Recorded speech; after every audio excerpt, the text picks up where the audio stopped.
नमस्कार दोस्तों, स्वागत है आपका एक और हॉरर स्टोरी में। तो चलिए शुरू करते हैं आज की कहानी। ये कहानी है एक ऐसे घर की जो एक आम घर की तरह दिखता था, लेकिन उसकी नींव एक ऐसे राज पर टिकी थी जिसे जानने वाले कभी जिंदा नहीं बचे। एक घर जो एक वीरान कब्रिस्तान पर बना था, और उस घर में जो भी गया उसकी ज़िंदगी दो हिस्सों में बट गई। पहले जाने से पहले और फिर कभी न लौटने पाने के बाद।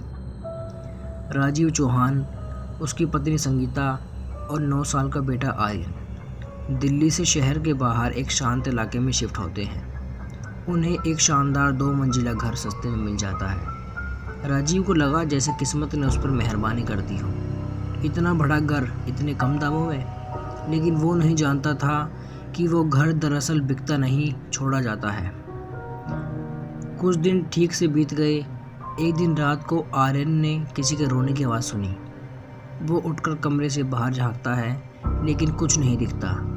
दीवारों पर नाखूनों के निशान मिलते हैं। आर्यन रोकर अपनी मम्मी से कहता है, मम्मी बाहर कोई रो रहा है। संगीता कहती है, सो जाओ बेटा, यहाँ कोई नहीं है।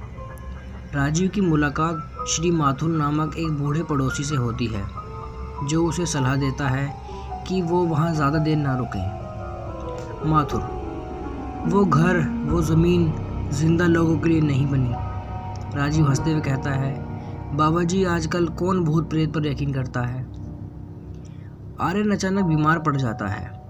डॉक्टर कहते हैं कि ये कोई आम बीमारी नहीं, बच्चा किसी मानसिक डर में है। वो बार बार एक ही चीज़ चिल्लाता है, मुझे मिट्टी में खींच रहे हो। डॉक्टर को कुछ समझ नहीं आता, लेकिन माँ बाप को यकीन होने लगता है कि आर्यन ने जो देखा वो एक सपना नहीं था। राजीव को घर के अंदर एक बंद दरवाज़ा मिलता है, तहखाने का। अंदर अजीब सी बदबू और दीवार पर लिखे हुए पुराने उर्दू फारसी शब्द। वहाँ की टूटी फूटी कब्रें हैं। वो तहखाना असल में एक छुपा हुआ कब्रिस्तान था, जहाँ बगैर जनाजे, बगैर नाम के लोग दफनाए जाते थे। राजीव तहखाने से उठाकर कुछ लाता है, एक पुराना लॉकेट।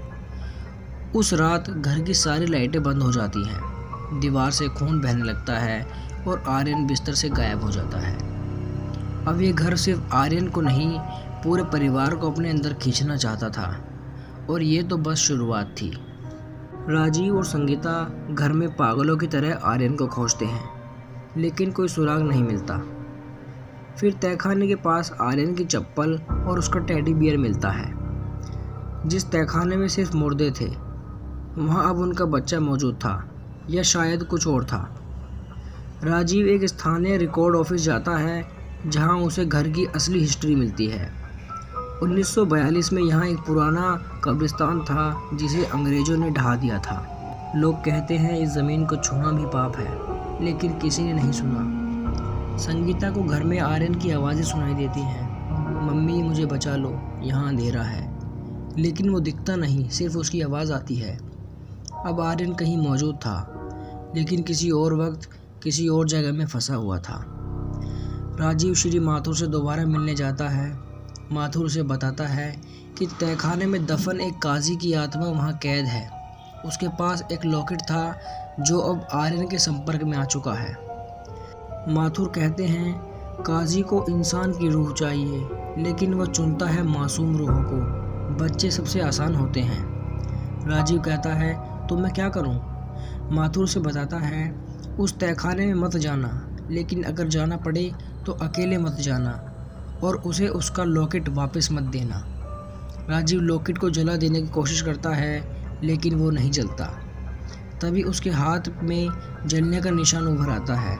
किसी ने लॉकेट को शपथ दी थी। अब ये कोई आत्मा नहीं थी, ये एक बंधी हुई रूह थी, जो इंतज़ार कर रही थी अगली कुर्बानी का। राजीव और संगीता रात को तहखाने में उतरते हैं। दीवारों पर आर्यन की आवाज़ें, पुराने नक्शे और एक अजीब काले गड्ढे के पास पहुंचते हैं। वहां उन्हें आर्यन का बटन और उसकी आवाज़ मिलती है, लेकिन अब वो कुछ और बोल रहा था। आर्यन, पापा आप आ गए, अब आप भी यहाँ रह जाएंगे। राजीव और संगीता ने आखिरकार आर्यन की रूह को महसूस किया, लेकिन अब सवाल ये था, क्या आर्यन अब भी इंसान था या फिर वो बन चुका था काजी की आत्मा का एक हिस्सा। खाने में आर्यन की परछाई दिखती है, लेकिन उसका चेहरा धुंधला है। वो बोलता है, पापा मुझे घर नहीं जाना, मुझे यहीं रहना है। लेकिन ये आर्यन की आवाज़ नहीं थी, ये वो आत्मा थी जो अब बोल रही थी, मासूमियत की शक्ल में। राजीव को तहखाने में एक पुरानी किताब मिलती है जिसमें काजी की कहानी लिखी थी। काजी एक तांत्रिक था जिसे अंग्रेज़ों ने जिंदा दफन किया था, क्योंकि वो बच्चों को मार देता था अमरता के लिए। वो मर चुका था, लेकिन उसकी आत्मा ज़मीन से बंधी हुई थी। उसे मासूम रूहों की ज़रूरत थी ताकि वो दोबारा जन्म ले सके। राजीव अब काजी की आत्मा से बात करता है। राजीव, आर्यन को छोड़ दो, मैं तुम्हें वो दूंगा जो तुम चाहते हो। आत्मा धीरे आवाज़ में बोलती है, मुझे उसकी मासूमियत चाहिए, उसकी रूह चाहिए, नहीं तो ये घर तुम्हारा कब्र बन जाएगा। अब कोई सौदा नहीं बचा था, सिर्फ एक रास्ता था, बलिदान या यंत्र। अचानक माथुर तहखाने में आता है। वो काजी का आखिरी रक्षक था, लेकिन अब वो पिछले कर्मों का प्रायश्चित करना चाहता था।